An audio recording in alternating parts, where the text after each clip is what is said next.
And we're live. Hello. Hello. Hi. I don't know if we have any viewers yet. No viewers yet. We can still say hi. Someone We will can come still in. say hi. You can say hi into the void. It's fine. Yes. And this is Yeah, being we- recorded, so this will be going on YouTube, so we can say hi to the people watching on YouTube. And there'll be VODs for a little bit, so someone will come through and be like, "Oh, they say hi to us, but we're not actually there." And we'll be like, "Oh, we're cheeky like that." Although we should actually post if you have anywhere you post when you go live. Oh yeah, I'm all over it, my dude.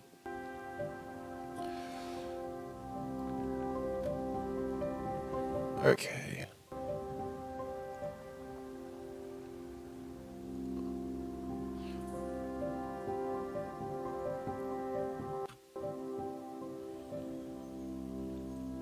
Okay, this is great audio, great video. Us sitting here posting about the fact that we're live. Yep. Quality content there. Oh, we could always just try and explain for anyone that's new coming through what we're doing, why we're doing it. Yeah, we can. Yeah. How is that I don't have any of my links in places I can access?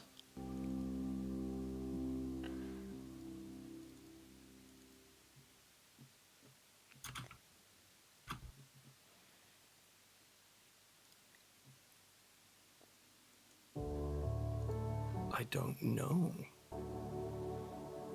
Copy? I'll have to click there. Copy There we that. There we go. Okay. Oh, I'm a idiot.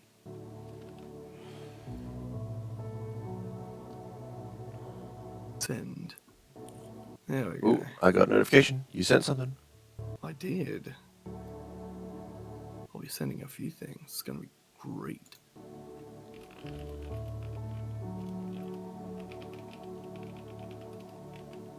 Oh, there's a group that might be going back to 2nd edition, and I don't have the heart to do that. Not again. Okay. So, this is Worldbuilding for Autostede. Welcome if you're new. I hope you enjoy it. We've been slowly playing various different world-building games to build out the world of the tabletop role-playing game that I'm making. One region at a time. And so, of course, we've started with the first region, which we have called Ziwa. So far, we know that it is a place with lots of seismic activity and lots of volcanoes. And the people came here for... they were miners. They came here because they believed there'd be something under the ground that was worth digging up. One of the things they found was an underground water geyser, which filled up a crater in the area and left them with a massive lake, which they settled their town on. Is there anything else important that I've forgotten to mention? Let me check my handy dandy notes that are definitely organized and in no way chaotic at all. We had discussed that there is a chunk out of the sun because why not? The moon? That's the one. There could be a chunk out of the sun. We don't know. Well, I really don't think anything would last if there was a chunk taken out of it. There we've got this really cool botanical ecosystem of bamboo gourds and such. There are we added a couple new steeds to the ecosystem. yes. And that's Some the were thing. introduced. This game is designed to be something in between Zoids and Pokemon, and so that the main thing that we're doing is coming up with weird little animals that we can play with, But they're robots. but they're robots. Yes. I've got bird or fish, leaf, shrub or fruit eater, poison or venom sacs. Oh, that's our newt. Yes, that was our not mute. Didn't we make it into a lungfish? That was the one thing that I was trying to, because we said it was an amphibian. It was an amphibian, so I believe instead of making it an amphibian, we decided it would be more interesting for it to be a lungfish. We Is do that have not so? cavefish. A with lungfish. poison skin. Oh, was that the cavefish? Am I just We do getting have confused? cavefish. Oh, and then we had a salamander or a gecko type thing later. Is that the second one? Are these different animals? Because I feel like we just made one new. Bird or fish, so that would be cavefish in those notes. Okay, yeah. So Yeah, no, you've got it in two separate lines, so I thought for a second they I were two know. different animals. We had the lungfish, the sugar gliders, and the giant bats. And Yes. then last time we had one new terrifying animal. And for anyone who has a bit of a phobia of many-legged insects, I'm very, very sorry. I apologize for the entire group. But we have put one massive one in. Alright, from just my how the cards notes, what I can decipher, we've got a migratory flying fox type bat. Yep. We've got the sugar glider and the cavefish. And we've got the steed weaver. Yes. Yeah. And those are our steeds so far. Yes. We do definitely need to come up with a name for the everything. Which we can kind of throw our heads together while we do this.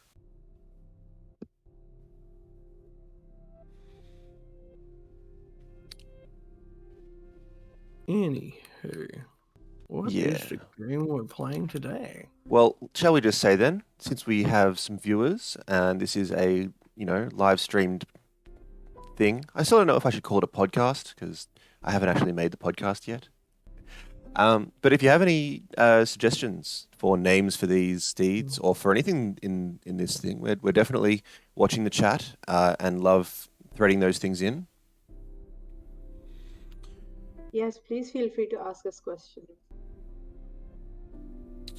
But on to the game itself, which means I'll have to get the book up so that we can get the prompts. But we're following on with our game of Decuma, and with this we are we're learning about the characters which are kind of important at this stage of this area's history.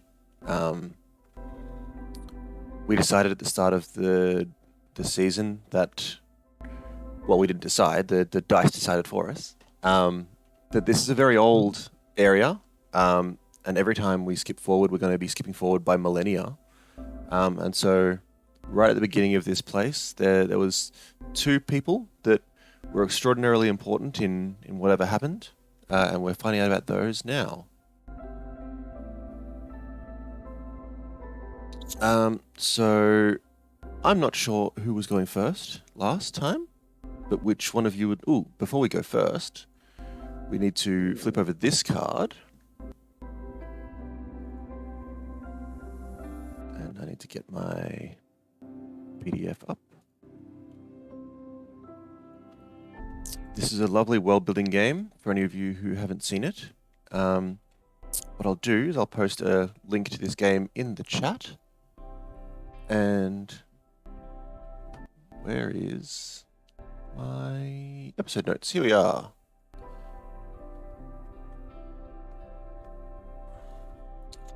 This is produced by the lovely Golden Lesso Games, also known as Kimmy from the Happy Jacks podcast. and you can get it at this, if I post a link there. Wonderful.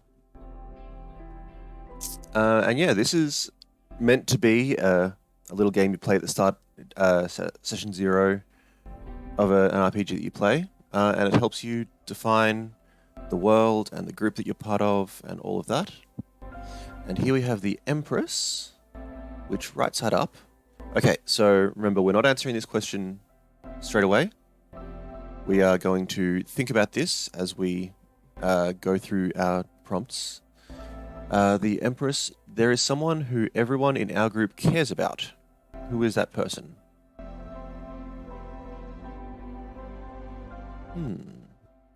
Someone that everyone in our group cares about.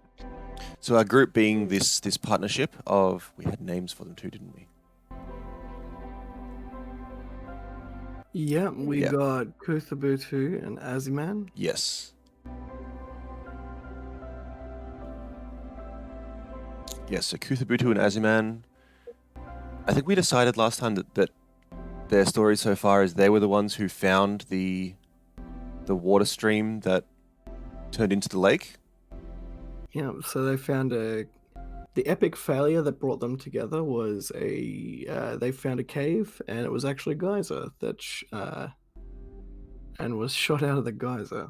Yeah. Oh, and that's how you found the bat. Yeah.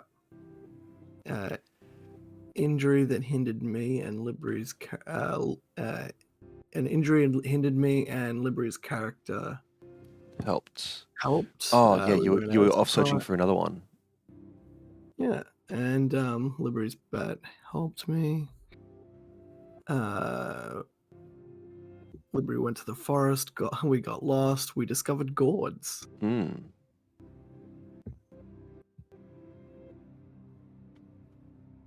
So, would one of you like to flip a card? We're going with the red cards this time. Cool.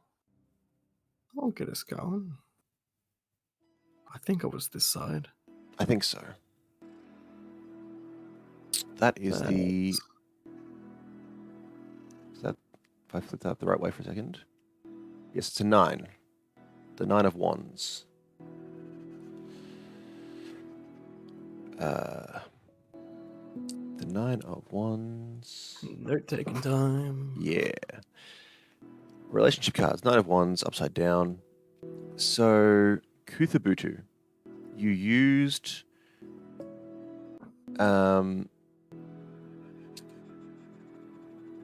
Sorry, my brain has gone. Aziman. You used Aziman to get ahead somehow. What did you do, and do they know about it?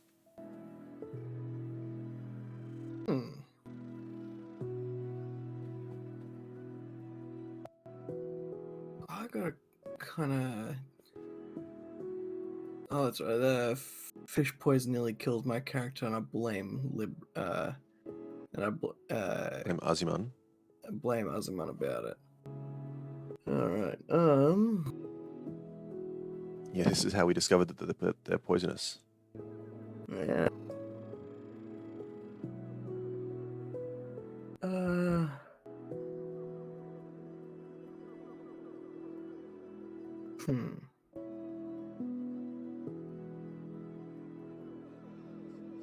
not sure.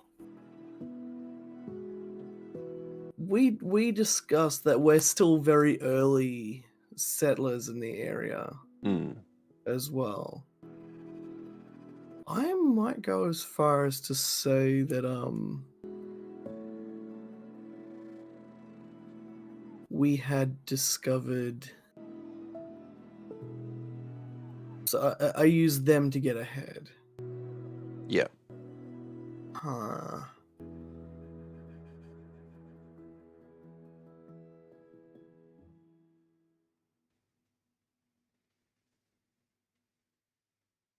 Such a difficult question. Especially coming out back from a couple of weeks too. So I'm like, oh crap, where were we?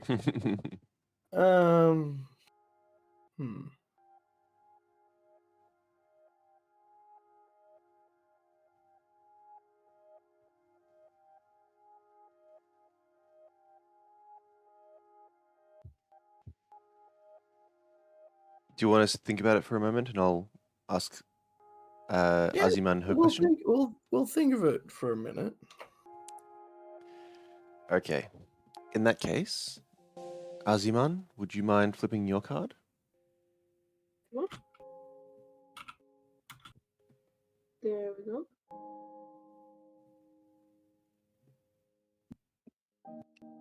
And we have the 8 of Cups. Yes. The 8 of Cups is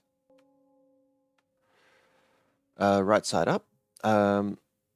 You want Kuthubutu to try something new. What is it, and why haven't they done it yet? Oh,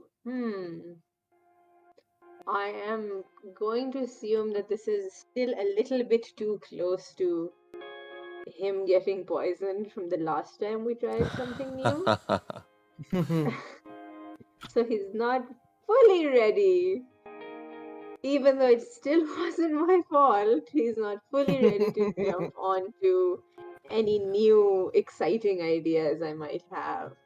Well, 'cause we did say that If- yeah. the reason that he blames you is because you hesitated before sipping the poison. Yeah, yes, to be fair. That's true. That's true. Can we say if we're still going with we were the people who slowly started figuring out, oh, there is a way that we can sustain ourselves here because we had the water from the gourds and we discovered the fish. Would it maybe have been me suggesting we could do something with the moss? Because we did say that later in the settlement they dry the moss to make flour and to turn it into bread. Yes. He's still just barely recovered from his half poisoned state, and I come running in with some moss going, this looks edible. I was going to doesn't it?" say, I'm pretty sure you said earlier, like early in this, that you survived by eating the moss wet, and it was gross, but you Oh, that's survived. true. So you know that it's Maybe I edible. brought it back and said, listen, what if we try this again? Yeah, what But if I have an idea. yeah, what if you we dried it out dry and made the again? bread? And this man is just barely getting out of this very, very terrible bout of food poisoning in the most literal sense of the word. Not just food poisoning, but drinking poison. And I come in with the exact same disgusting damp moss that we choked down a few days ago and go, but wait, what if we tried it? What if I tried to cook this? Yeah, I think that's what happened. Yeah. And he did not want any part of it. Yeah, I can sympathize with that one. Yeah. So like, no, I can't do it. I just had a thought though. If we're making it into bread, well, first of all, we'll have to discuss the possibility of a rising agent because we've got very limited things in this ecosystem that we haven't discussed anything like that yet. So it could just be a flatbread. Sure, but yes, I think it should just be a flatbread because out of most of the breads of the world, I think it's only European breads that have rising agents, and then not even all of them. You have a lot of unleavened breads in Europe. Yeah. And everywhere else, it's an unleavened bread. But what I was going to say was, what if the reason it's palatable as bread is because rather than mixing it with water, you mix it with the juice from the gourds? Yes, I like that. And that's if we're going with like coconut water style, really thin juice, and then you can mix that with the dried out moss, and it actually turns it into a nice, like, it adds a bit of sweetness. I love that. Sort of makes it a kind of a flat brioche. Yeah. Oh, I love that. That's wonderful. And so yeah, you're mixing in, like, we know that this stuff tastes good. We know this stuff is edible. If we mix the two together, maybe we can make something that we can just eat regularly and not have to try and scavenge so much. My character's like, no, I can't. Not again, please, no. I just keep shoving stuff under your nose, going, wait, but try this actually. I've mixed the water with the moss. Ooh, I do have a question though. With that being said, What are some other things that you have tried in this searching for food stuffs? What are some other things that you tried that didn't work? There's cave systems, so there's got to be mushrooms, right? Ooh, yeah. There's got to be fungi of some kind. I'd like to imagine this would be such a it could even be an interesting lore thing where it's fleshy, but it's still sort of mechanical to it. God. I'm so sorry, the word fleshy in the context of Fleshy. mushrooms just... It's good. it's Are you talking about the it's, mushrooms? Yeah, the mushrooms. Yeah. Okay, go on. Well, what they were part fleshy, part mechanical.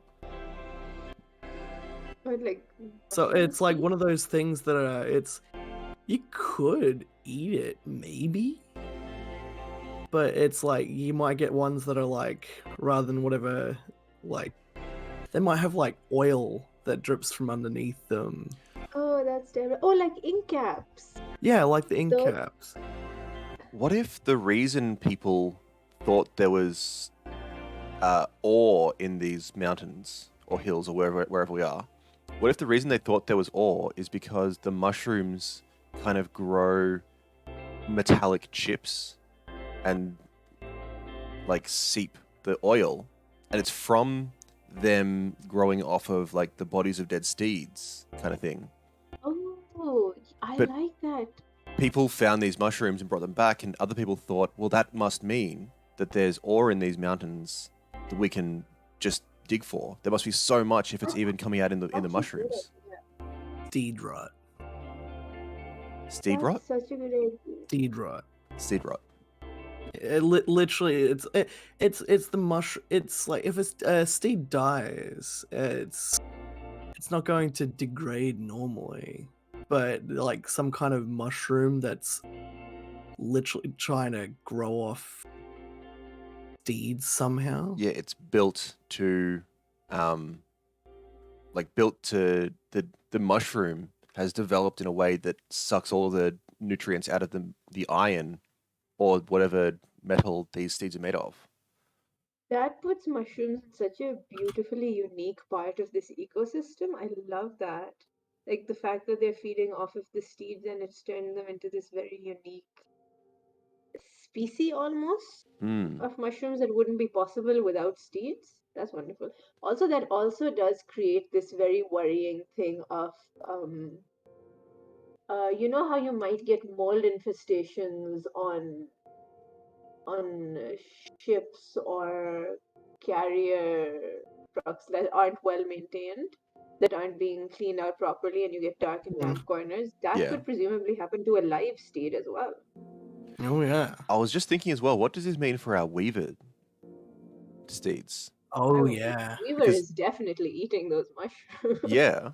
And what if like they're some of the things that are on its back or as its legs have like given into this mushroom and they're just rotting away underneath the weight of it. If I make a Ooh. suggestion, this might be why the steed weavers have grown so big in this particular area, where they weren't initially that big when they were introduced to the area, but maybe these mushrooms that have been feeding off of steed carcasses for so long ended up being so beneficial for these steed weavers. Oh. Because we said that they build on themselves based on what they're taking in, right? So Yeah. it means they're not just taking from other steed carcasses as a scavenger, but they're also taking from these metallic mushrooms that are decomposing other bodies. So they're actually gaining kind of nutrients, like the mushroom nutrients beyond Yeah, what they're gaining almost twice the amount that they normally would. Yeah. That's Would also that necessarily be bad for the steed weavers, or would this be a mutually beneficial relationship? Well, I wonder if we said that they were like domesticated almost in their natural habitat. Mm. What if like this is why they have become aggressive and start eating, live steeds and that kind of thing? What if the mushrooms kind of send them mad? Oh, Ooh. like the cordyceps fungus. For anyone who doesn't know, there's a specific fungus called cordyceps, which is not from the. There's a video game that has that, but it's not that. There's an actual mushroom that is a parasitic fungus that basically hijacks the brain of an ant and sort of controls it for a while. That might be something that these mushrooms are doing to the steed weavers, affecting their perception or affecting how they behave. That could be a thing. Interesting. We could play into the idea that like the mushrooms have some form of intelligence.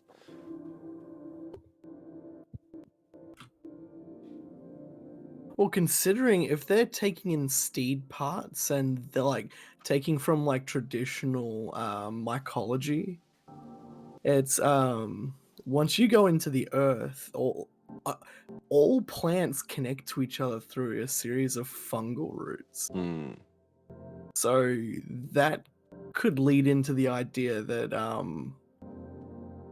all of these mushrooms connect somehow and they're just gaining information and all sorts of things. These mushrooms might not be not intelligent. Well, that I was playing around with an idea because one of our original ideas was that the world had ended, of course, and all the animals are dead, and that's why the steeds came up. And I was playing around with an idea the other day that what if it's kind of the other way around, that in trying to make these robots intelligent, like, trying to develop robotic AI, what if that AI system kind of ended up impacting the plants somehow, and the plants grew more intelligent and competed with animals so heavily that they wiped the animals out? Interesting. And so there could be Ooh. some I kind of like latent intelligence to all of the plants in this world. I like the idea, but I think it would be more interesting if rather than the plants gaining more intelligence, it just becomes, you know how there's certain species of plants like sunflowers that will turn towards the light no Hmm. matter where it is, just because they can sense that this is where the light is, or you will have certain plants that will grow towards the ground where there's more nutrition, so they're almost walking along the ground. Yeah. What if all plant species have started becoming more aggressive in terms of their survival? And it's not even really an intelligence thing, because an intelligence could imply that you could possibly reason with it, but it's just a very directed aggression towards survival, and they've just become incredibly good at um like the mushrooms in this case would be incredibly good at hijacking a steed to force it to move towards better nutrition. Yeah. I do But like it's more of a they can sense it, and they are much more aggressive at gaining that, less from an intelligence perspective and more from a um being more energetic, being more proactive. Yeah. Kind of like it it. increased the perception and Mm, Yes, and aggression. So they became yes, aware of things beyond their own kind of realm of perception. Like they could see further, as it were. And so because yes, they can exactly. see that across the hall or across the courtyard there is something that they want, they will take over the entire courtyard to get across there to what they want. Exactly. I'm thinking. I love it. nice. Because that would also come into it's. I'd imagine this would be something that steeds aren't not aware of, so this could lead into like moments where you catch steed, like with mushroom spores and things like that. It'd be like, a steed might know that they've just got spores on them, so you'd catch steeds grooming and things Oh, like that, like taking part of like actual maintenance and self care. Like the steed weavers might even have a system where they deal with um these The mushrooms. these mushrooms where something weaved into them starts getting iffy and they can dispose of it. And this could also lead to very beneficial relationships with other smaller steeds in the same way that oxpeckers Hmm. have beneficial relationships with large cattle because they pick the ticks off of them. You could Yeah. potentially later down the line have symbiotic relationships with steeds where the smaller steeds will tear off any fungal growths from the larger ones. Yeah. Yeah. I love it. But that doesn't answer the question, Posh. How did you Sorry, what use was the... Aziman to get ahead? How did Oh I use yeah, Aziman to get ahead? I here think. I am trying to find you food. I think this might lean more towards. Because I'm allowed to kind of go backwards with this one, aren't I? Sure. Of course. Cool. This might lean more towards when we were coming here. Mhm. Where because we came part of a mining group and we've got lost from that. Yeah. Yeah. Cool. So on the way here, I think I'm gonna go with.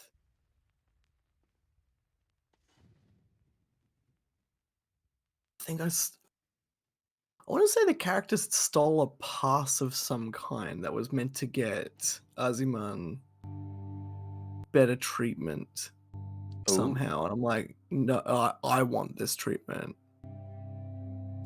Well, It might have been. Okay. we said that in this culture, rule breakers are sent to the dangerous places to mine. What if that's a holdover from the previous culture and the people who came here originally were sent here because this is the dangerous place to mine? Like they were sent off to try and find, try and find ore, and if you do find anything, then bring it back and we'll, put that against your sentence, kind of thing. But what if the two of you were prisoners, and something had happened that gave Aziman preferential treatment? Oh, what if what they had was their pardon? Pardon? So what would have happened is when they got back, if they were to survive getting back, they were pardoned. Does Aziman know about this? About the pardon? Yeah.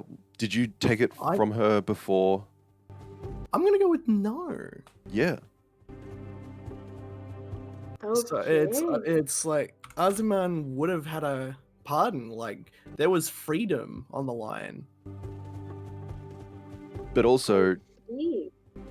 like, if you and Aziman were working together well,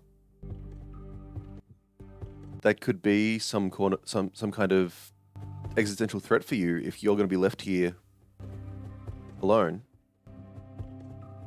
I think this could also lean in towards why it's like I'm getting sick from eating stuff that Aziman gives me. And it's like, hey, how much do they know? I'm not doing it on purpose. Well, you don't know that point, you have a reason to. Oh, that's true. So he might be thinking, does she know? Yeah, so there's a bit of like, hold on, what does Aziman know? Are they getting me sick on purpose? They could actually be trying to kill me now. Oh, no. They've not said anything. Well, if we double down on this a bit, what if the fact that you had this pardon and you stayed, when the settlement actually started up proper, because you hit the vein of water, the lake filled up, we've got buildings on the lake, and then it's, well, either it's discovered or you show off the fact that you've got this pardon, which you've been holding on to this whole time. And so you get put in as like the first mayor of town. because you're the only kind of free man who stayed when everyone else was forced to remain. Oh. That'd be interesting. I'm just remembering that, you guys are supposed to be the most important figures of this age. And well, yeah, we've had a few things that are like, you've discovered the stuff around, but if you were legitimately the first mayor of this little town, and Aziman was your best friend, who didn't know the whole time that, I mean, Libri, I'm assuming you're okay with all of this. I do want to give you the opportunity to say, no, I don't want to be I'm a prisoner. totally fine with this. Okay. It's I spicy ended up drama. showing up here as a prisoner to work off my sentence, and I had no idea there was a pardon on the line. As far as I know, I'm just here until someone tells me to leave. So bloody Kuthubutu becomes the first mayor First because mayor of they're the Lake Town. first. The first mayor of Lake Town because they're the Well, sorry, the first mayor of Ziwa. Ziwa. Yeah, We did first decide mayor it of was Ziwa. the name of the town, Hmm. and the region is Because so they're the desolate first that free person that decides to stay. yeah. I'll put free in quotation marks. Yeah. Well, you've got a pardon. In quote.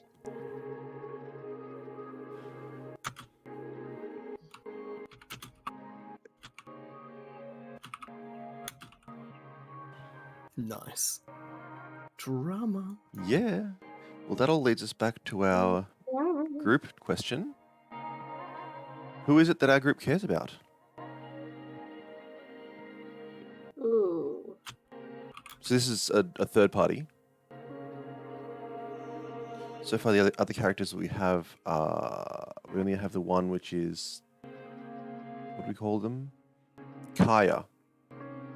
Which is an old man Yeah. that refuses to leave.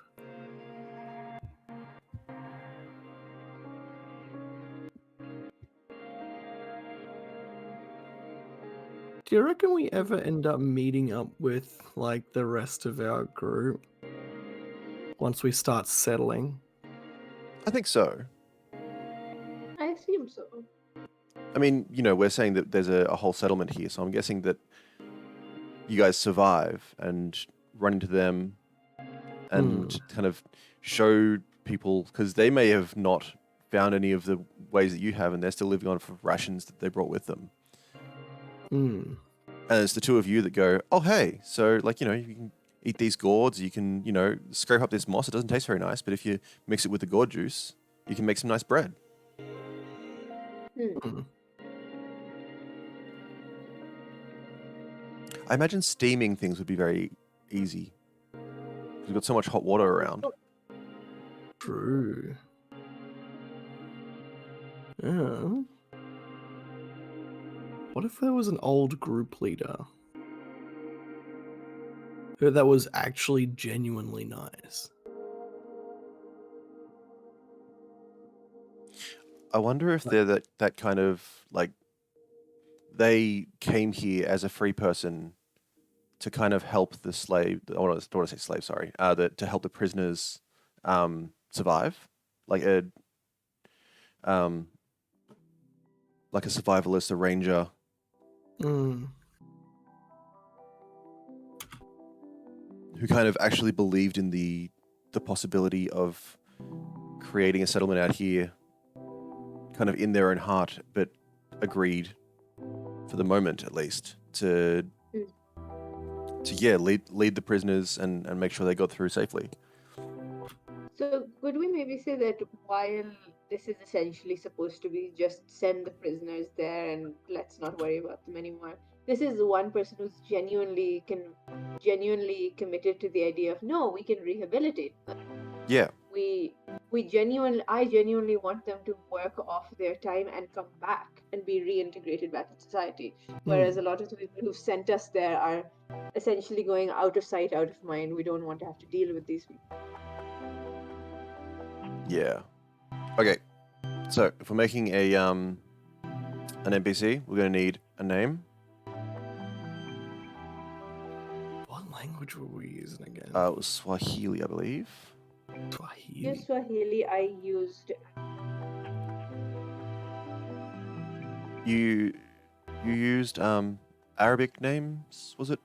I used Arabic names, yes, because there are some communities in the African countries as well, especially near Morocco and that side, and so the having Arabic names is not uncommon. Hmm. I must say I did do a bit of research on Swahili culture once we decided that we're apparently going with this as a at least a language group to base things off of. Mm. And yeah, there was a lot of interesting, like, you know, there's a group of them that claim that they came from the Arabic lands, and Oh. Yeah, there definitely will be overlap, but also I'm assuming that since this is still the very early days, and if we are prisoners sent from different locations, we might not all have the same. True. yeah, That is actually a good point. It would make sense for our very, very early settlers to be a bit more Motley. varied than the settled group. Yeah. Obviously. Well, what if we go for something totally different though? What if we go for a European name for our friend, and kind of double down on that, the variety in these early settlers.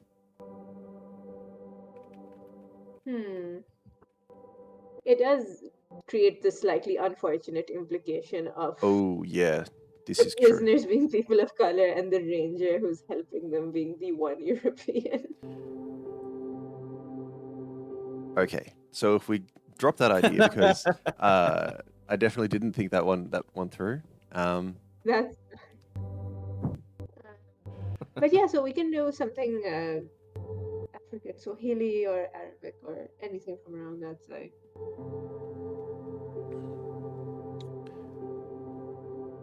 I was gonna say I just did English to Swahili. I typed in leader and I got Kiongozi. Well, I was Is that sorry, That's all right. are we looking for a male name or a female name? Or a gender neutral name? It's up to the two of you. Because I think if we already have the old, stubborn old man who's refusing to move, maybe we can have a female or a gender neutral ranger. Yeah. Yeah. Well, I've got here, so I've got Nigerian baby names. I've got Areta. She's a charming and enchanting woman. A charming and enchanting woman. That's so sweet. Okay. Areta. Areta. Let's go with that. Let's go. How do we spell that one? Aretta. Areta. Love that.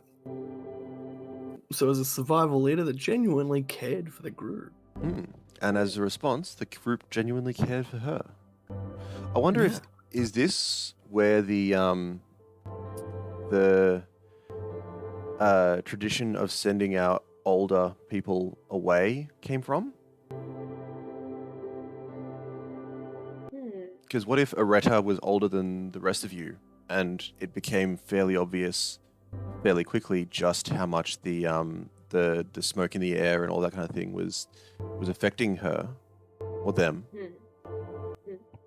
And so, you know, once the settlement had been established and everyone kind of started living nicely, the two of you and the rest of the town kind of turned to Areta and said, look, we can tell that this is having a serious effect on your life. We think as much as we love you, you need to leave. You need to go back. Yeah. It's like an option for retirement, and them being this ranger survival outdoorsy type of person, that would have been a nice retirement. Yeah. To be able to just kind of wander. Kind of the Elysian Fields idea. Yeah.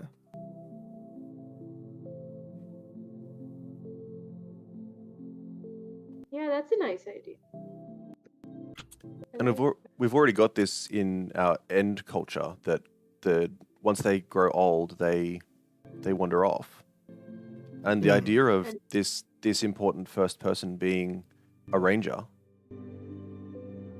really ties into that. This is probably where it started. Yeah. I'm down with that. Mm.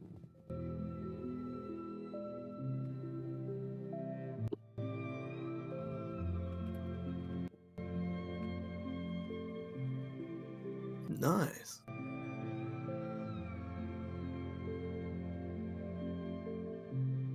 Okay. So we're getting towards the end of the game. Ooh, and we're going to run into judgment. No. So again, we're going to answer this later. But think about it. Our group revealed a major truth about someone powerful. Who was it, and what did we reveal? Ooh. Mm. Major truth about someone powerful. Mm. Well, we know one secret that's being held by somebody who's currently powerful.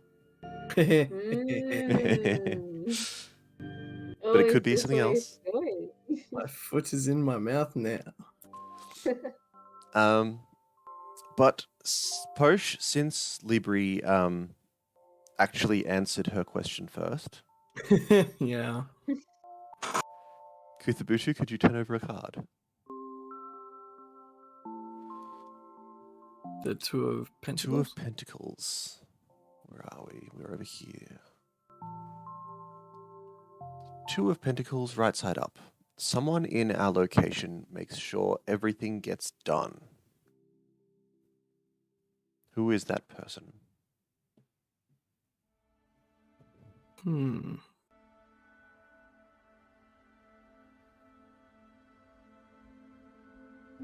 No, I think I'm going to create another NPC. Yeah. And this might be a younger lad that wants to impress. It's one of those ones that idealize like the older people around them Mm. and wants to impress so badly. And it's effectively to a like almost a personality trait at this stage is that they're doing everything. Anything anyone's asked for, they're doing it. They are so busy. They're so busy to a fault. So you say to a fault, like if they grow old or, are sick one day, does stuff not get done? Not only would stuff not get done, if they were to hurt themselves, it'd impact them so badly. Like they run themselves thin. They're tired a lot of the time. When they sleep hard, Mm. and you can see it on them.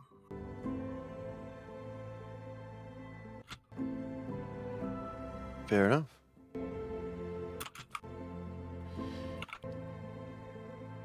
Do we have a name? What are you thinking? Might just do Jax. Like Jax? Jax. Jax. A Jax of all trades. Ha. Terrible. Yeah, I know.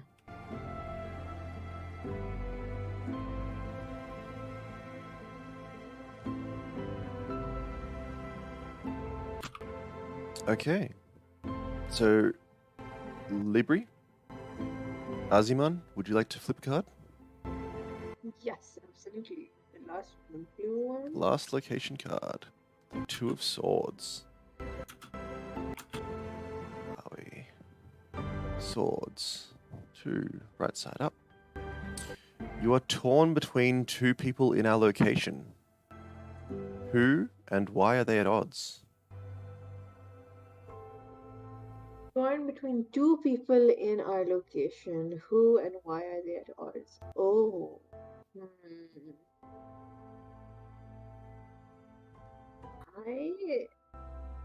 Okay, I'm Posh, I'm going to need your help with this because I Mhm. feel like I want to utilize Jax in Yep. this somewhere, and Okay. I feel that since my character believes that you are their friend and have never ever betrayed them in any way, that's absolutely fine.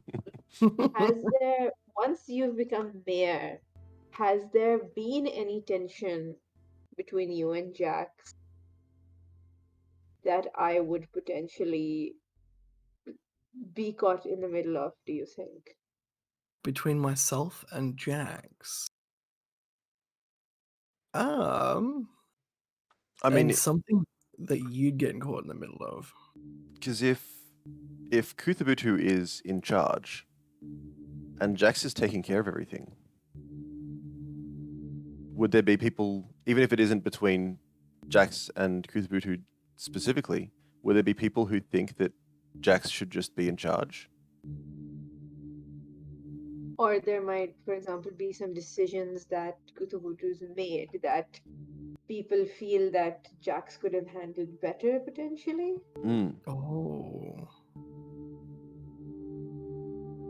It could be this yeah. thing where I do also believe that perhaps Jax's idea would have been better, but at the same time, I feel that I have some kind of loyalty to Kuthubutu, and that would Gotcha. have me being sort of torn between which one of you to support. So, are we saying that Jax is not just like wearing themselves out, like doing all of these jobs and things like that? They're making leadership decisions. They made a leadership decision. I would say maybe Jax made a suggestion at the time when a decision had to be made, and Jax, in an attempt to help, an attempt to instinctively try and take care of the problem, made a suggestion as to how something could have been handled. And Kuthubutu made a different decision, but there are definitely people who feel that Jax's Jax's idea, his idea. suggestion, was the Hmm. better way to go. Hmm. Oh, I like that.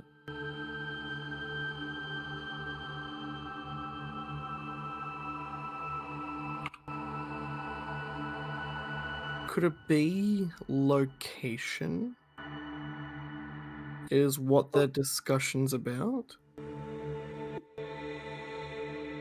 It's like Likewise. I think where we were getting at is there could have been homes on the water versus homes somewhere else. Okay. Mm. And there was a very clear divide on what would be okay in this environment. Where Okay. I reckon Jax could have been quite happy being out on the water. Where not Aziman, Kuthubutu probably wanted something closer to the geyser. That makes sense actually. But where Kuthubutu was like around the geyser could actually be remnants of old homes attempted to have been put up. Um, but in the end, after like, Well, we said there was a lot of seismic activity, yeah, so it could be that there was this discussion, and even if Jax kind of went along with everything, it was kind of noted that they thought, you know, if we get another one of these earthquakes and our homes are all on land, you know, we have this lake now. We have the ability to build out there and be separated from the earthquakes. mm. I But think that's a really interesting comparison between Jax and Kuthubutu, where Kuthubutu would be they're thinking about themselves and they know there's water there, there is this there, we would be fine. Not really, but they've made a decision and everyone's got to go with it. But Jax doing all of these jobs for everyone knows what everyone's worries are. hmm. understands the would- needs of the town more than Kuthubutu. Yeah. Because Kuthubutu is just worried about how long it would take to walk all the way over to the geyser to collect water. Yeah. So Kuthubutu is narrow-minded, where Jax has the people's interest.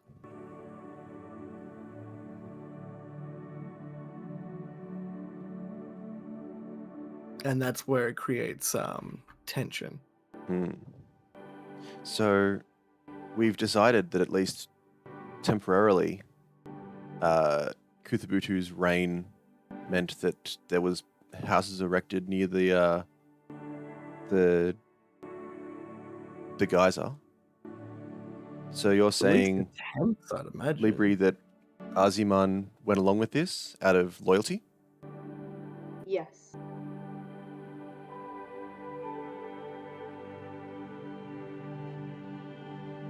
That sounds about.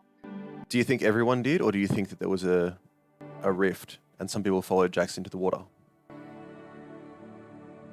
I think there would definitely be some people who follow Jax because simply in terms of he's not trying to be a leader necessarily, but simply in terms of how long he's been just giving everything to help the community. There's going to be people who trust him implicitly. Yeah.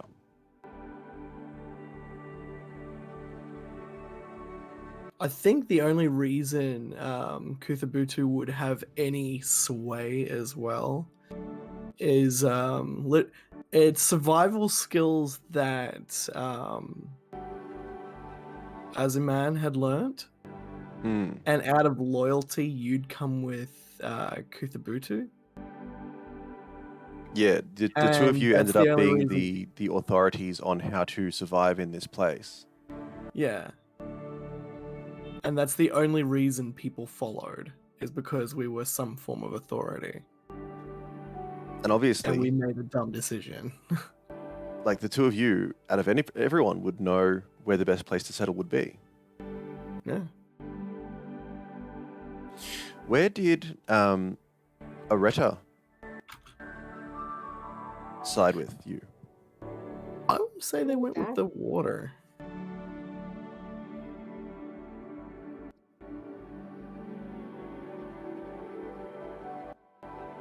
Because I feel like they would have been very torn, though. Because they would also understand the danger inherent in splitting the group.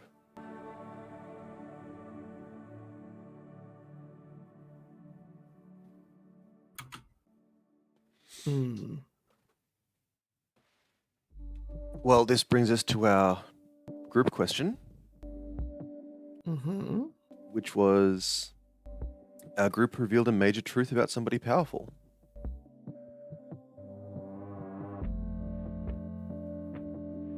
I wonder,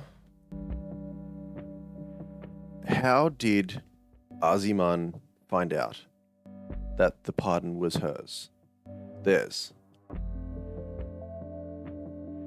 That's a really good question. If that's what we want to go with as this powerful truth. Do we want to go with that, or do we want to... Does it have to be a secret from someone within the group, or could it be something about the people who sent us here? Ooh. Well, I mean, we said that Areta was there kind of by choice. What if, like, they weren't sent there by the people that sent you? They just tagged along. What if there was an actual leader that was sent to kind of crack the whip, as it were?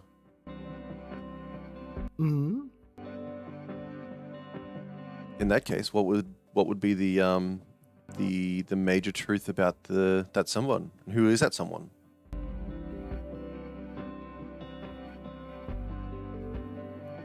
Very good question. It's someone.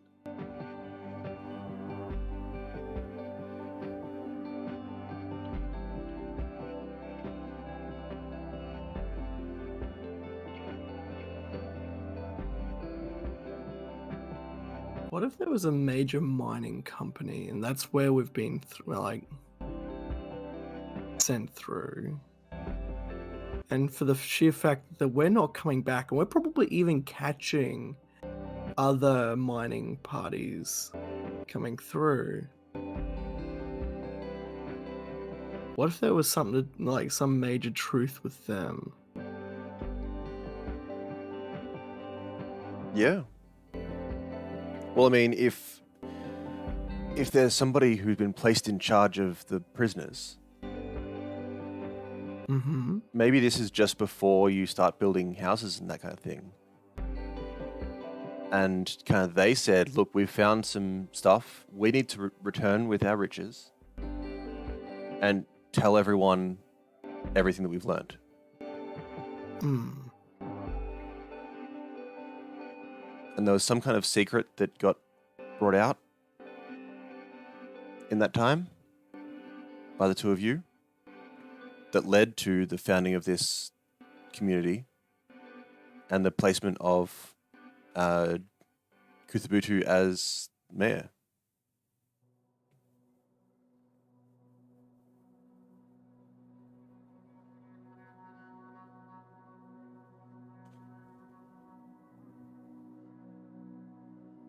Sorry, can you repeat the last question? I lost my sound for a second there. Oh, sorry. So yeah, the question is, our group revealed a major truth about someone powerful. And what we're saying is, if it's somebody who was placed in charge by the people who sent you here, and they wanted to return back to wherever you all came from, and something happened that resulted in Kuthubutu being placed in charge of the new settlement that came up. So the two of you exposed a powerful secret about this person or this place that you're from.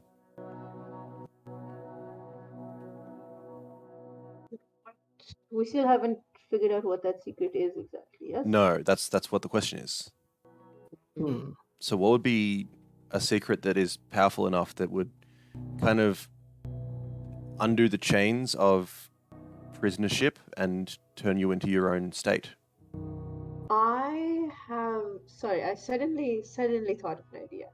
If the people who are sending us here, if the reason Areta is so different and everyone loves her so much is because we have essentially been dumped and abandoned here out of sight, out of mind, it doesn't make a whole lot of sense that someone would be getting pardons unless the representative who is here is selling pardons for favors or other advances when the freed person gets back home, and they're not supposed to be doing that. Ooh, I've got an idea as well. Kind of on the same line. What if the pardons aren't real? And any flash of a pardon is actually just incentive to work that little bit harder or to behave. And this could be something that just the representatives come up with, which the main company, hasn't approved of at all. So Yeah. if that comes out, he'd be stripped of his position. Yeah. Oh, that's actually a really good idea. If the pardon is fake, not only is it incentive to work harder, but it could also be a way to, again, trade favors or for him to set someone up above other people by telling them that if they do this one thing, they're closer to getting a pardon than the other people. Just sort of creating a bit of an us versus them situation. Yeah. To make his own comfort better. And to reinstate his own power as well. Yeah. Yes, exactly. So, with pardons being fake,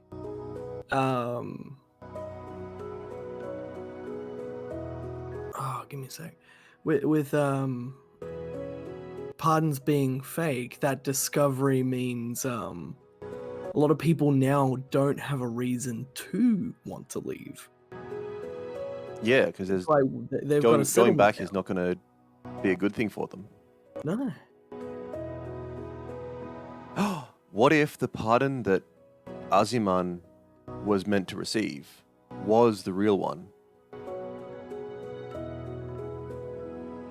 What if something had happened Oh. back home and some of Aziman's family had negotiated for a pardon? That's terrible. And then the reason that you know that the ones are fake is because you get a real one and they look so different and they, have a signature from the king or whatever. And you realize these pardons that are being negotiated and traded for, they're just slips of paper. They don't actually mean anything. Terrible. Ooh, That's good. I mean, the idea is excellent, but that's terrible.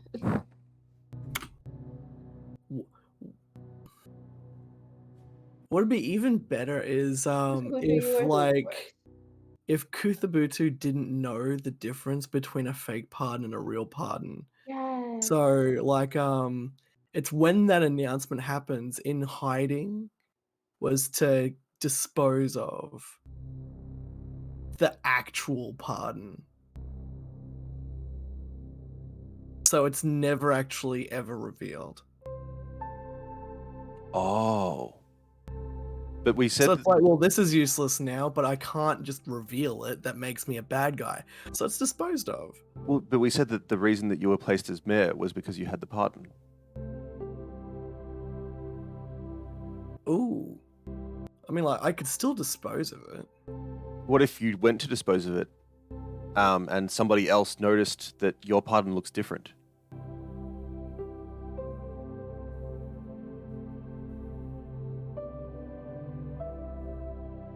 So somebody, even if it was Areta, who might know a bit more about it all, and like the two of you worked with Areta with something, and that's how the fake pardons came out as being known. Oh. And then you went to dispose of the one that you had, thinking, well, this is actually worthless if the pardons aren't real. And Areta saw it and said, hold on a second, that's a real pardon. That's an actual thing. Like, that's the once in a lifetime kind of event of an actual pardon. And spread the word about you being somehow pardoned and still hanging around.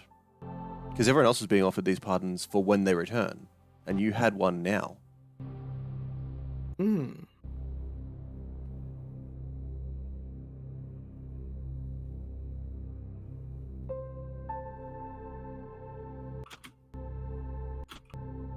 So I hope you are feeling terrible about yourself. I was gonna say, I feel like Kuthubutu, I'm kind of leaning him into being just kind of a very selfish person. So it's like, this happens, and that just gives Kuthubutu a reason to make themselves better. To show that for whatever, I'm part of this free world. I'm part of this world. I was being actually pardoned, and I want to stay here. And that put them in this higher status.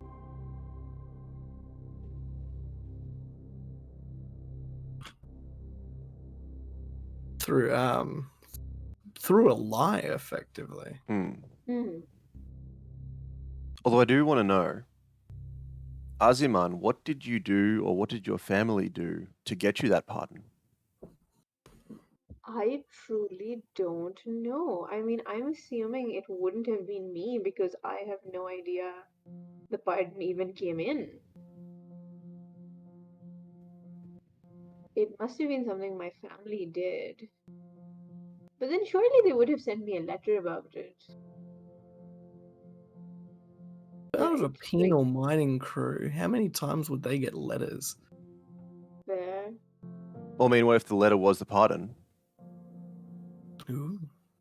And the only reason, if you were out on one of your trips looking for food, and, one of the new crews came in with one letter for one person, and so they gave it to Kuthubutu to hold on to.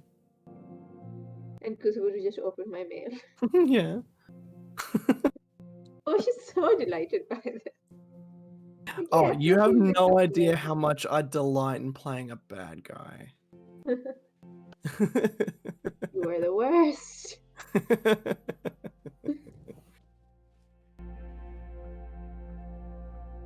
Okay. I think we've learnt enough about the whole situation. Mm-hmm.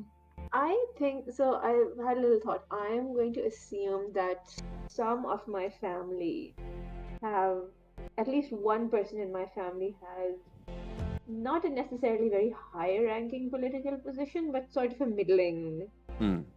some position of middling power and clout, and they leverage some favors to get me a pardon. And in conversations, I may have just mentioned my uncle or cousin's position to Kuthubutu, and he sees that name on the letter that is being sent from that relative to me, Hmm.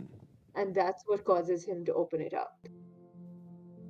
Like a significant social position type of name. I'm like, oh, Yes, exactly. that's from that person Yeah. to Aziman? What the hell? Exactly. Like, I would have mentioned the name to you in passing, and you would have thought, oh, wait, or maybe I wouldn't even have mentioned the name to you in passing. You just saw the name on the letter and went, wait, why is this specific person? Yeah. Not even realizing that we're relatives. Why is this person writing to Azaman? This is interesting. I must find out more. Why is Katy Perry writing to Aziman? This is Kate. this is Yes, wild. my great aunt, Katy Perry.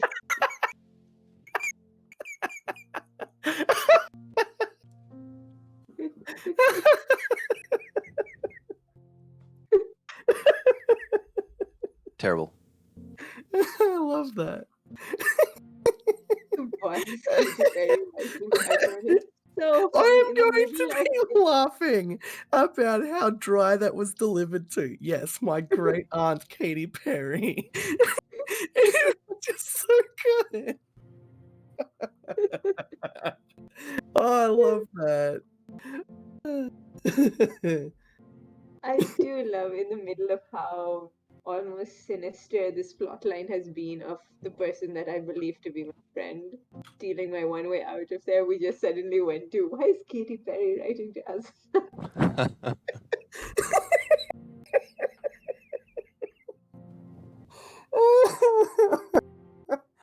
Oh, I love it. It's so silly. Okay.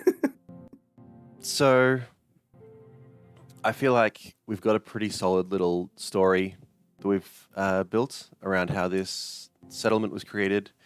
I think the writing's on the wall that there's going to be an earthquake, and the settlement that Kuthubutu has erected is going to get destroyed. Mhm. So I think if we use these last three questions to just kind of guide any holes we see in the story, kind of just wrap it up with a nice little bow. Is there anything that the two of you wanted to know about this place that we don't really know? I think we've covered everything fairly nicely.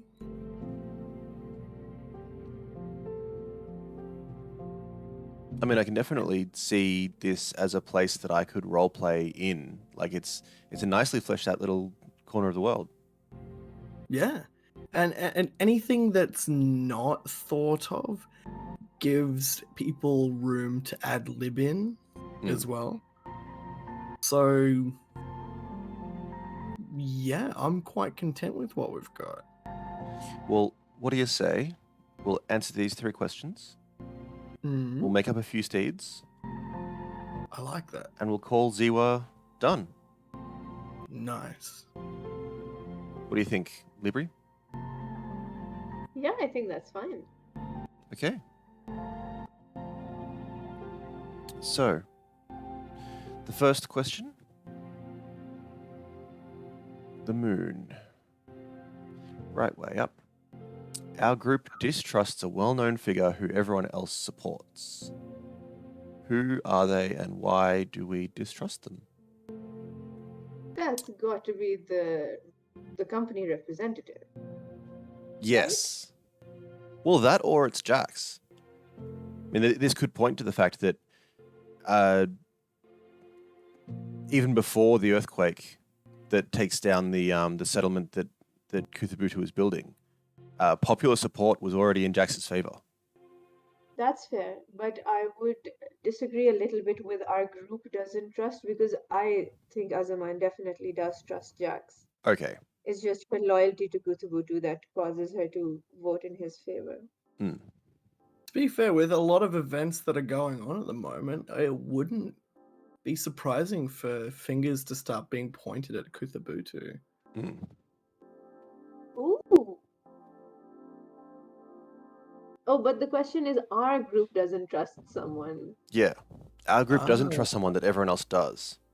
So it can't be Oh. Kuthubutu push, So- because that would mean you don't trust yourselves. But is this... Or Yeah.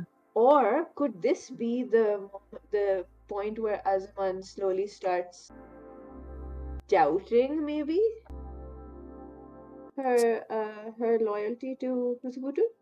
Well, yeah. So yeah, so before Kuthubutu is proven to be a charlatan, basically, Mm.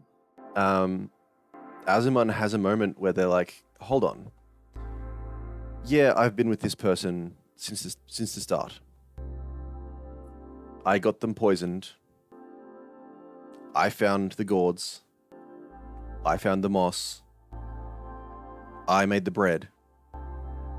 This person is the one who is in charge of the town. Even if this pardon is real, even if everything is true, what have they done to deserve this?" It's so interesting. So yeah, I think that And would I even... feel like this might Go ahead.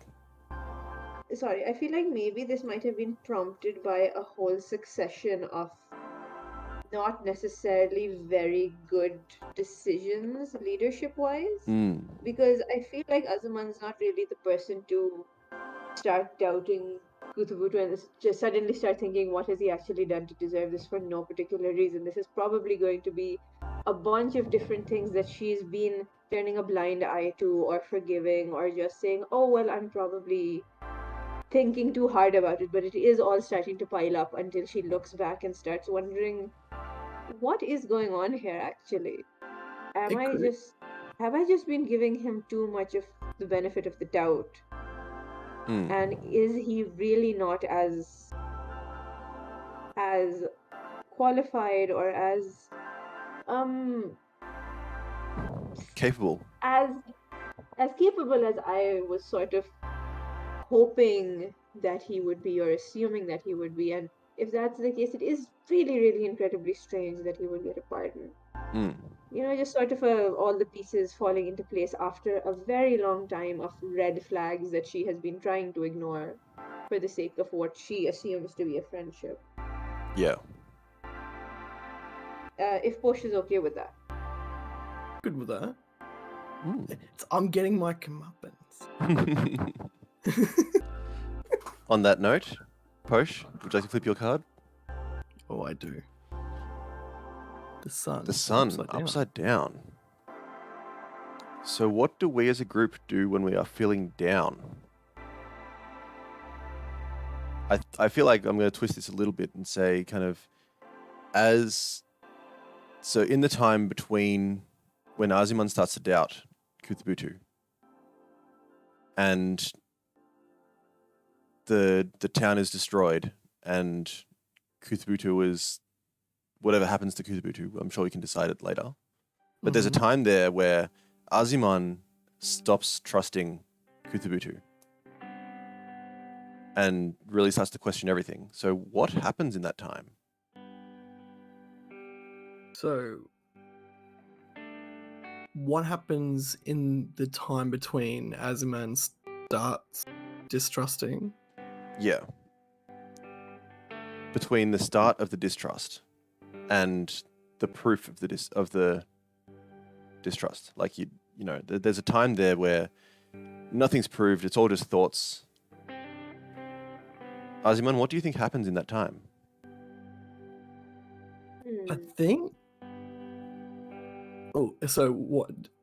What does Aziman think, or what does Kuthubutu? Well, either, both. Yeah. You had something to say. Oh, that's right. I feel like in this moment is what Kuthubutu might be trying to enjoy as much luck. Motherfucker. I just had a daddy long legs drop in front of me. It's I a just weeper. saw it and I'm no, like, a what stede the weaver. fuck? It's a tiny stede weaver. Run. Run! It's gonna get me. Oh, my heart's racing now. But I feel like Kuthubutu might be trying to live in luxury, Hmm. but it has there might be like weird moments where people are like, "Hey, we're gonna go to Kuthubutu's cabin," and he's like, "Nah, not a chance." No. It's my cabin. That's my cabin. And it becomes very secluded when it comes to like that personal space. And it's really weird because it's people that are like everyone knows each other, everyone's close. And if it was literally anyone else, they'd be like, yeah, let's go over to mine. But Kuthubutu's like, no, we can't. Yeah. Starts really Not a like chance. believing that he is above everyone else. Oh yeah. So yeah, Kuthubutu's just trying to take in that luxury, but is very.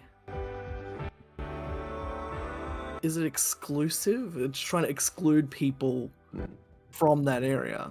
It's exclusive. So it's like no one can be in that space.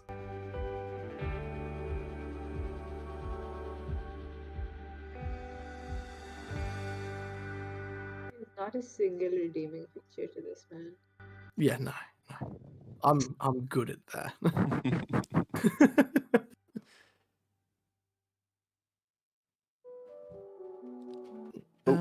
And yeah, I think that's about as much as I've got for that one. Okay. And Aziman, do you want to take us out with the last card? Sure.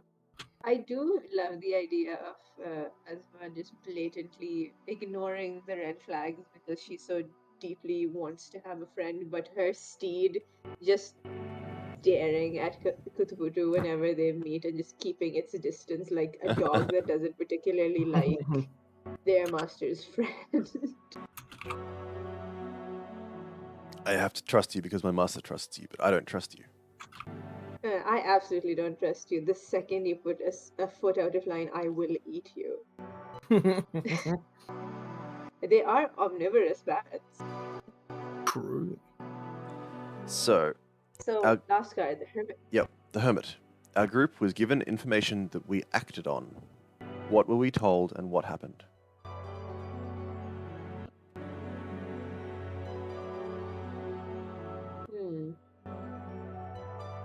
Do we want to tie this again to the fact that the patterns were fake, or do we want to make something else? I think if we make something else, if we kind of finish off the story of this doomed settlement. Yeah, okay. So, like, if there was some information that came in, kind of where would that have come from?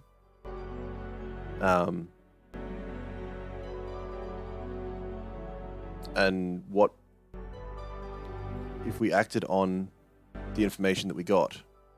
Like, did we save people in the town? Would that have to do with, we mentioned that seismic activity destroyed the settlement that Kuthubutu was trying to make that was away from the water? Could it be related to that? Yeah. So have we... I think we said that one of the steeds acted a particular way before I think it was a storm. It could Yes, I think still be No, I think we mentioned it was seismic activity because animals in real life can sense impending earthquakes. And seismic activity would also be the advent of a volcanic eruption. So it makes sense for them not only to be edgy before storms, but edgy before seismic activity. Yeah. Yeah, music represents animals' reaction to seismic activity. We did say that. Yeah, so that would have been the sugar gliders. Yeah. they rattle their gourd nests. Yeah. So yeah, so Aziman, being the naturalist that they are, kind of picks up on this and realizes there's going to be an earthquake. Yes. Do you reckon Kuthubutu could have disputed this too? This is where it really creates that divide. Yeah, this is like the Ooh. nail in the coffin.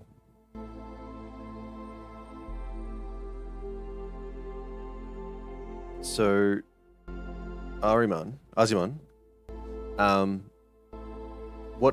what did you acted on this knowledge that you have that the steeds acting this way means that there'll be an earthquake soon. What did you do Yes.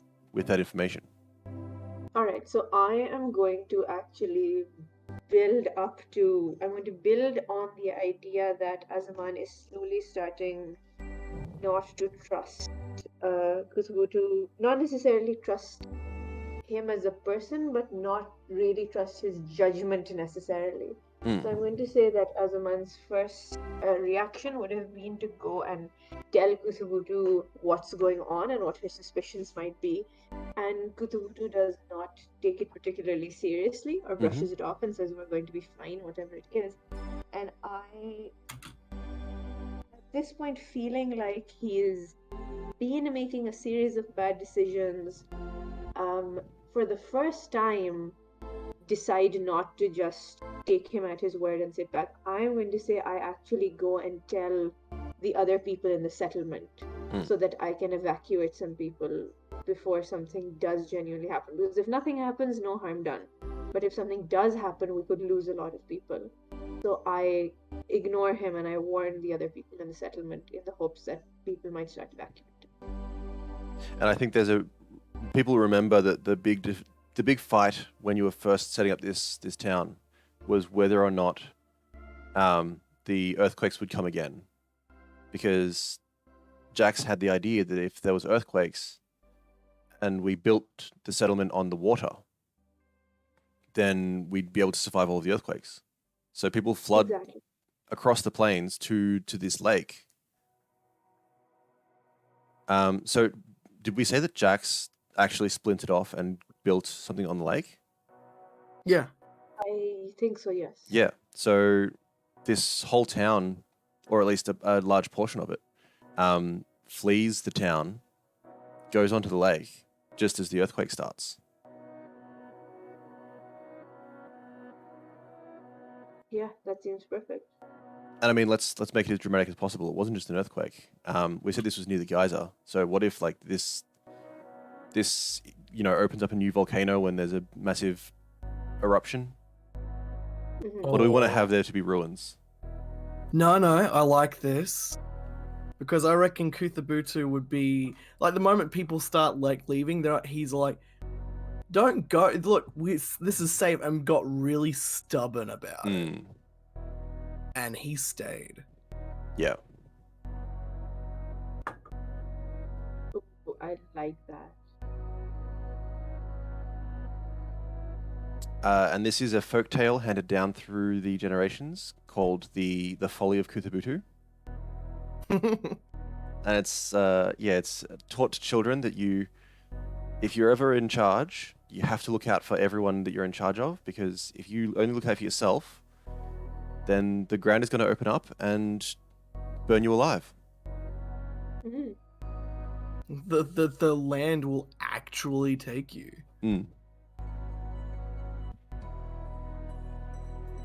And I do love that, we had the 2 players for this game of Decima, but we ended up with kind of 4 very important personalities in the history of this place.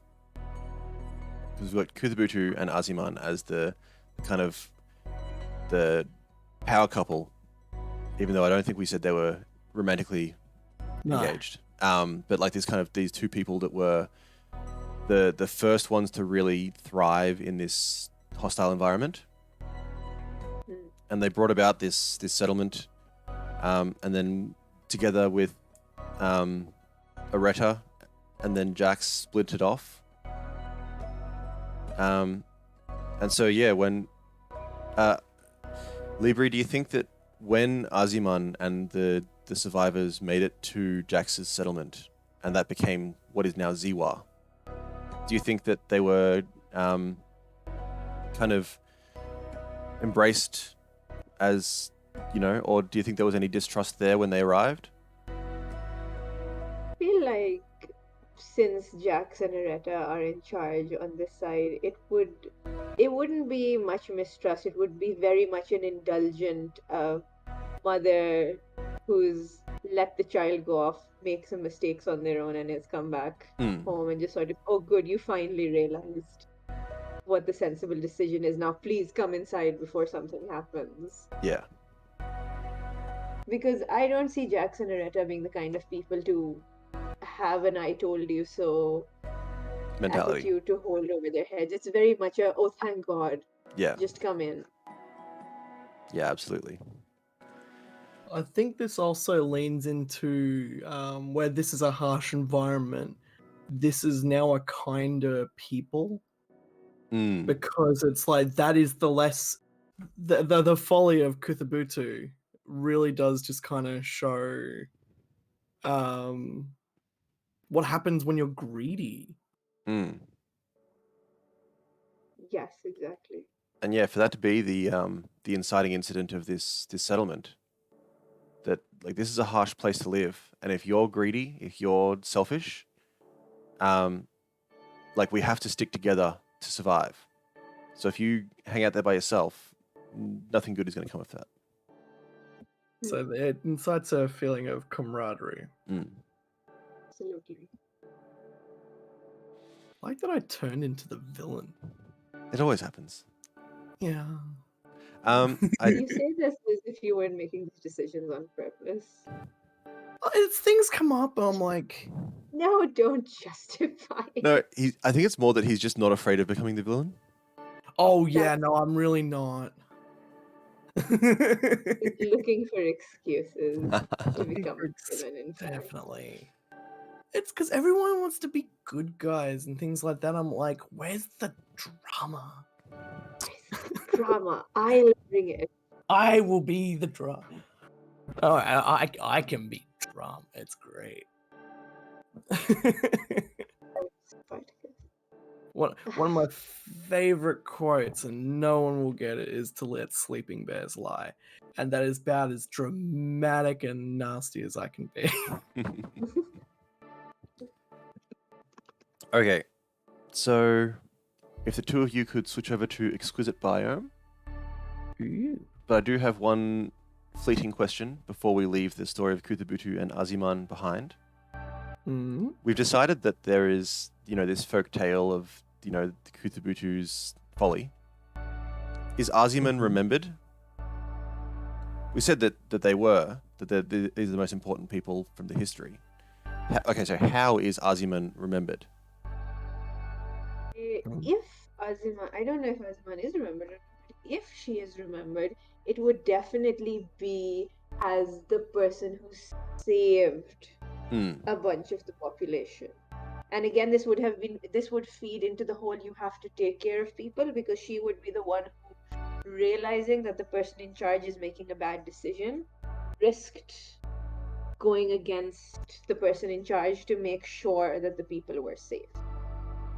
That would be very much it doesn't matter who's in charge. If they're making the wrong decision, you still try to do the right thing.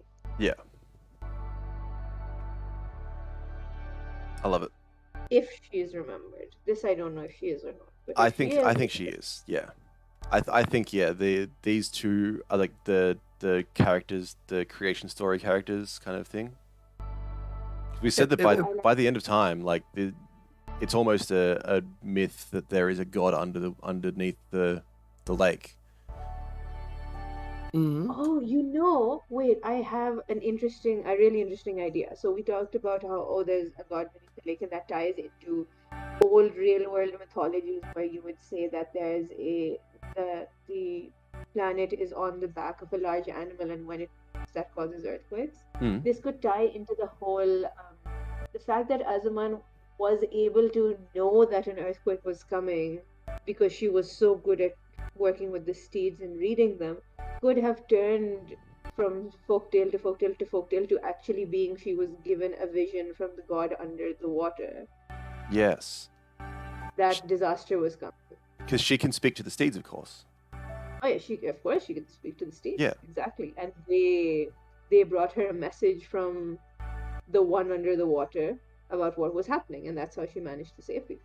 I've got another idea on that, where it's like if Aziman turned into a voice of the steeds kind of thing, what if any seismic activity was like it became like the legend of Kuthubutu cursing everyone that left? Ooh. I'm sort of imagining this almost like Pharaoh versus Moses sort of thing of like where Kind of. he's repeatedly given a warning to let the people go and set them off safely, and he goes, "No, absolutely not." Yeah. It's like, what if all the ground rubbles and stuff like that, it turns into Kuthubutu is under there cursing everyone that left them. And because it's when the did he get- animals... Pardon? Sorry, did Kuthubutu die in Yeah. the? Oh, okay, yeah. So he's still definitely under there, and his bad vibes are Yeah, it's causing literally all just bad sorts of vibes. activity. Yeah, it's like it's not hard to miss. Kuthubutu curses us all the time. Yeah. And when the animals run, it's because they listened to Aziman. Because Aziman's Yes. the one that told everyone to run. I love that. I also love especially like that kind of makes Azman into sort of a protection figure. Like to be remembered or invoked in times of protection. Like maybe oh I this is going to sound very self-indulgent because Azman is the character that I came up with. But you know how in Egyptian mythology certain deities would be like you would have a charm of Hathor as protection for children or protection for the family. So maybe some because Azaman had this very cute cottagecore aesthetic, and I'm assuming she had maybe some little accessories or little charms that she liked to wear. Maybe something similar to that could be almost a semi-protective charm or just a sort of a good luck symbol. That everyone then adopts because that's obviously the good luck that worked. Yeah. Yeah. I love it. So what does it look like? I think that it's going to look like a small carved flying fox head based on her steed, who she loved with her entire heart. I love it. Oh, and imagine being somebody who carves the bamboo, the heat-resistant bamboo. This Exactly. super strong stuff. Although, would it cut, do you think? Just because it's heat-resistant doesn't mean it wouldn't cut. I feel like we discussed that it could be carved and like it probably becomes tougher and more heat resistant the older the bamboo gets. Maybe young bamboo is a lot more pliable and carvable if you shape it into something. But the very old bamboo is incredibly hard and used more for pipes because you can cut it, but you can't do necessarily any fine detail work on it. Yeah. I think that's what makes like a decent building material. Yeah, but I love then that the idea of carving this stuff would be very difficult to get that fine detail anyway because you have to carve it green. You have to. Like you can carve into it, you can do whittling kind of things, but you have to do it while it's green. And then once the bamboo dies and it sets hard, it kind of sets hard like iron. Ooh, I like that. And so I love that it's a kind of a coming of age thing where you have to go and cut down a juvenile bamboo and carve your own flying fox head, which is going to protect you for the rest of your days until you leave Or is this something that Love the children do for the older people who are leaving?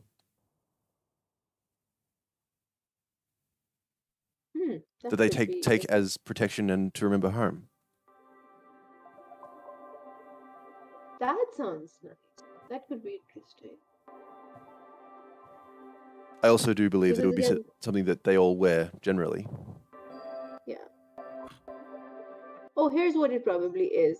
What people wear generally would be a bit simpler, but Mm, when someone's about to leave, a more ornate one is made for them as a gift.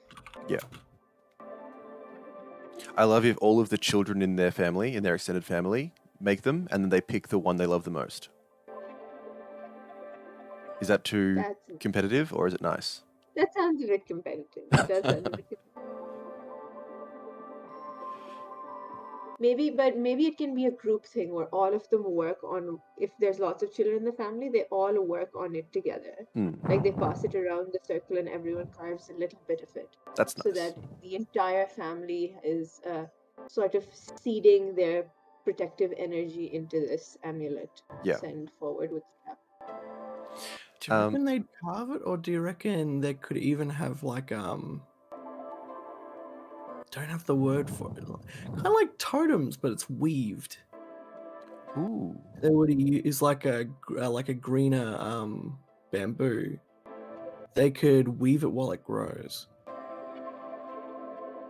Well, So because I by was the time thinking someone, that yeah, rather than having it as a totem that they take with them, what if it's like a bag that is weaved into this elaborate fox head design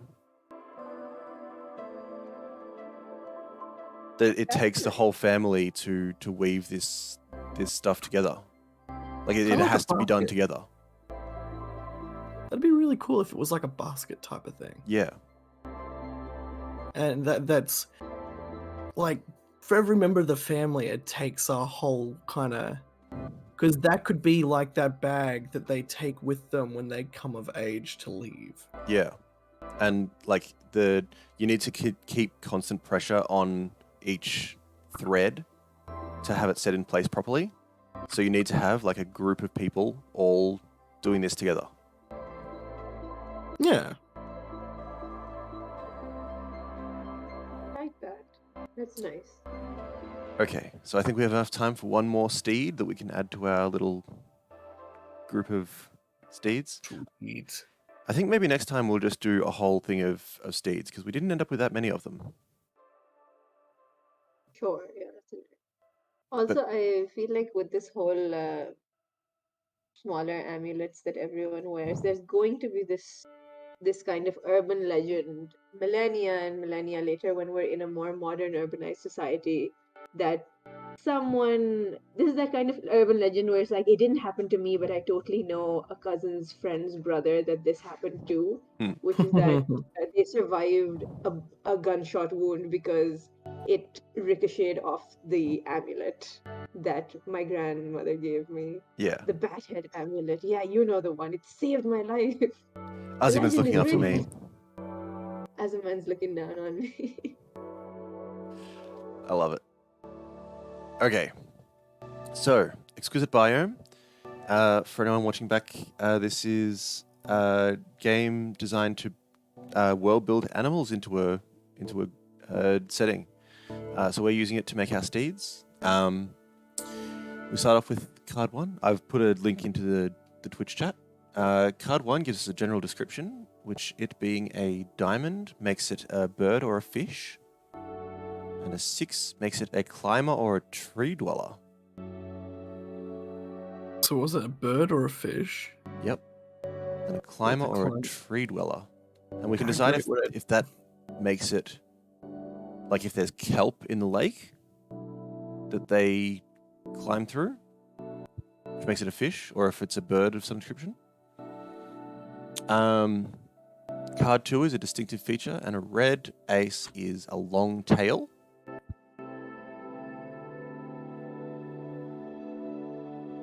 And then the third card is the environmental behavior.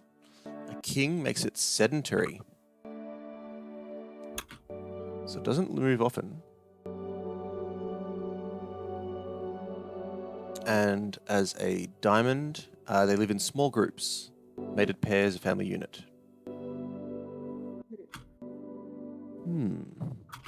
First one was, yeah. The first one is a bird or fish that is a climber or a tree dweller.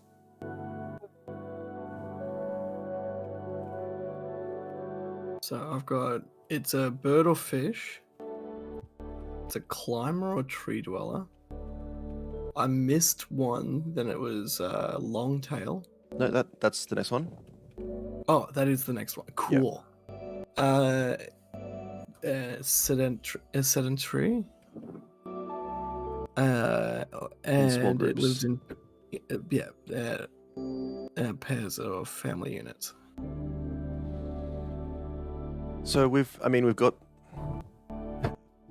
a fish and 2 flyers. So I do though think that that tells me that there's something inherently dangerous about the ground itself. Well, it's volcanic activity could make the ground not the best place to be, especially if you've got fish that are like, hey, we've got to stay in the trees sometimes. No, but I just meant that like if we have another flyer, that's definitely an interesting thing to have, like more airborne animals in an ecosystem than not. True. And I'm gonna say this one's actually a bird. Bird. Like we've got a sugar glider and we've got a bat. Let's make this one actually a bird.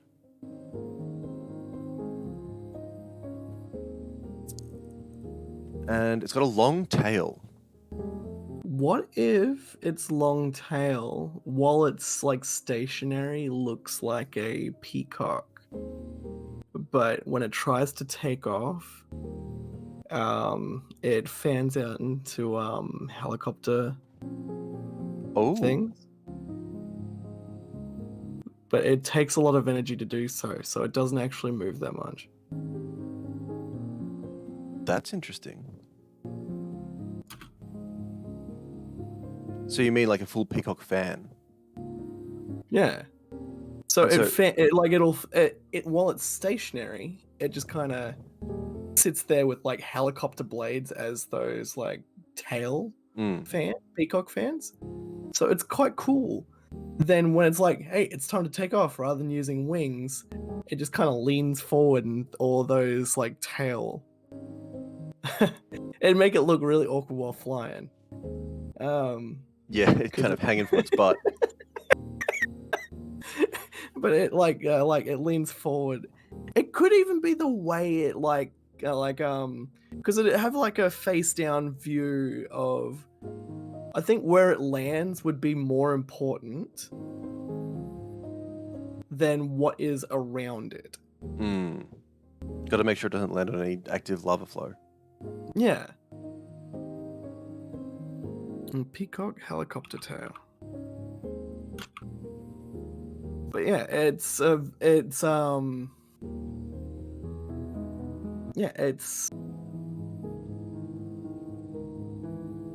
it's actually kind of cool. I reckon it'd be a big one too.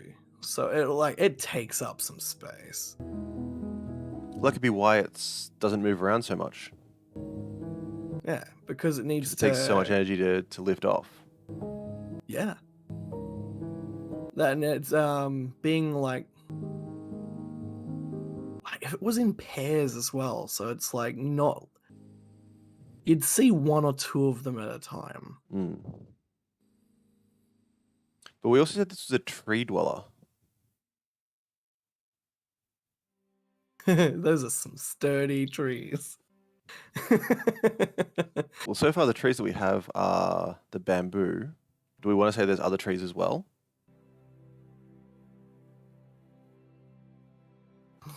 Mm. I type in volcanic trees. there are other trees, doesn't that sort of remove the need to use bamboo as a building material?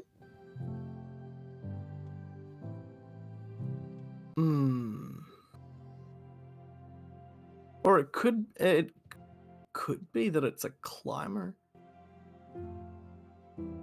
Well, maybe, yeah, it has trouble lifting off, and so it climbs up a tree or up into the bamboo, and then, like, that gives it enough height for the helicopter blades to pick up. Like, it might be fine underneath the canopy, but when it needs to take off, it climbs into these trees. Or even could be in the trees, just so when, like, lava flow goes through. Yeah. There's also no particular reason that this bird needs to be a flying bird. It could be a climber because it's not particularly good at flying. Yeah. Of its size. It needs to stay in the trees because if it's not currently in flight, then it'll get caught up in a lava flow. So we want to make this a flightless bird then? Not quite flightless, but I mean, I love the fact that if it's sedentary, then it can fly, but it usually doesn't. So I'm thinking it's like mass, like I reckon this thing's got some size to it. Well, it can't be too big if it's going to climb trees, is all. Oh yeah, I'm thinking like the size of a horse. So, like not little, but still, it's like it could climb a tree. You definitely notice it falling out of the tree. I wonder if we twist Tree Climber a little bit, and what if like it can sit on a forest almost, like it takes up, because the bamboo. What if it like lays across like multiple bamboo, and they kind of hold it up? Yeah, bit like laying on a bed of nails type of thing. Yeah. Yeah, it could work. And that also, like, if it flies from forest to forest, and that's why it kind of hangs down, because it needs to like pick its landing spot, because it doesn't land on the ground. It lands on the bamboo forest. Yeah, it walks across the top of the bamboo forest. Imagine going through a bamboo forest and there's just this above you.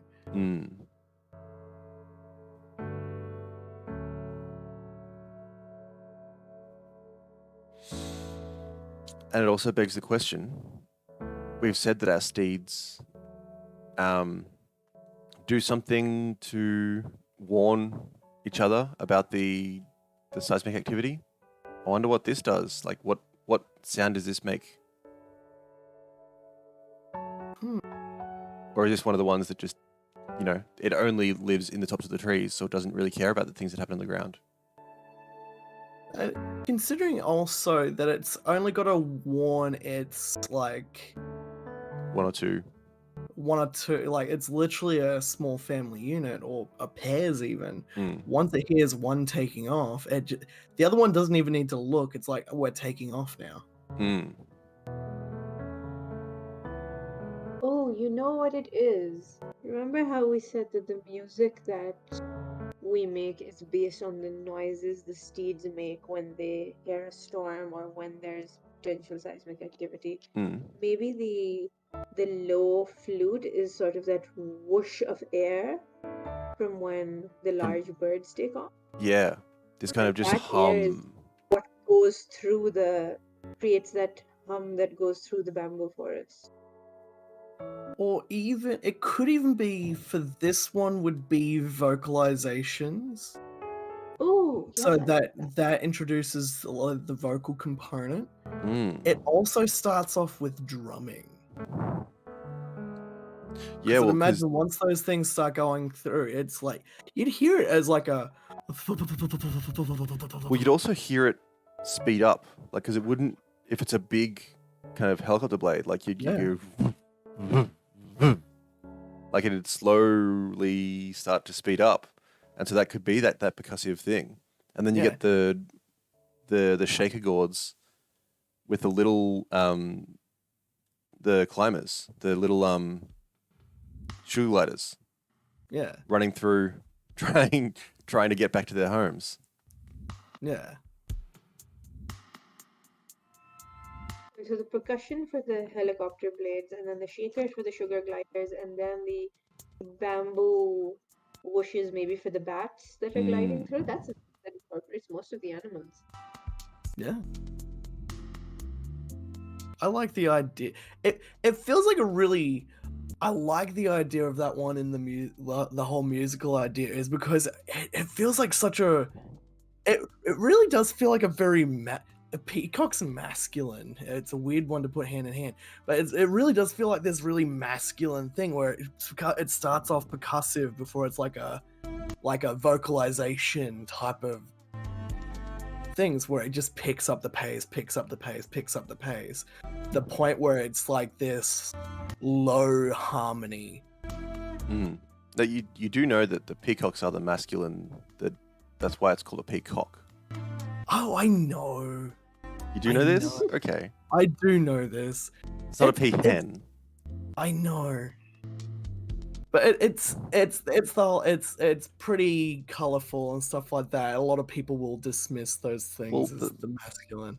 All of the masculine birds are the ones that are pretty and colorful. I know. I love it. Yes, we need to be more like birds. We do need to be more like birds. I don't know why, but Posh's tone in that particular reaction was so like, oh, it's so subversive, isn't it? It's so delightful. Isn't it great? Anyway, that's going to be all for this episode of World Building for Autostede. I do think we need to come up with a name for this thing, whether we call it a podcast or whether we, a project name at the very least, because World Building for Autostede is a bit of a mouthful. But I've had a great deal of fun tying off this story of Ziwa. Do we want to come back next week and kind of touch base with how this place looks like in the future, or do we want to start off with a totally new area? I think it would be interesting to start in a new area. Yeah. We can definitely do that. I think that will give us a fresh perspective. Sorry, Push. No, that's all right. Because we've done a lot for this. This is Well, we've got a history, and we've acknowledged that this is an ancient history. Yeah. And that makes it fun because the stories we're coming up with, are myths and legends now. Yeah. Yeah. Yeah, absolutely.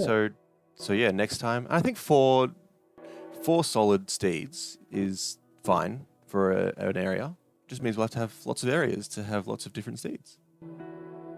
Oh yeah.